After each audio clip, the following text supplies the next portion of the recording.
Па, иницијативата не е одбиена, значи ова не е случај како со претходната иницијатива на ДПМН. Ако правилно го читаме, иницијативата е вратена на корекција, односно спикерот Џафери, спротивно во него стил силеџиски како уставен судија, но сега со друга финта ние врати да ја усогласиме во рок од 15 дена. Ние, впрочем, тоа ќе го направиме. Неговото правно толкување, кое што е неиздржано, е дека заклучокот бил став, а не бил акт, и според тоа прашањето било несоодветно поставено.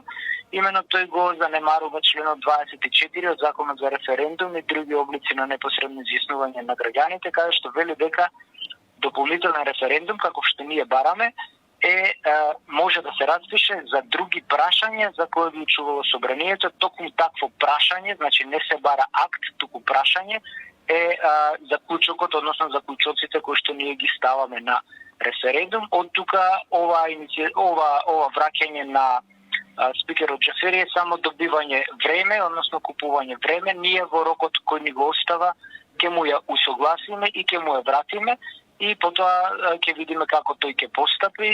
Се надеваме дека нема да се дрзне, бидејќи во спротивно ќе го блокираме целото собрание, затоа што тоа не е негова својина, не е негова собственост. И за ова одбивање ќе добие и соодветен поднесок од мене против него лично, бидејќи како физичко лице ми ги овие моите лични податоци, што исто така е кривично дело.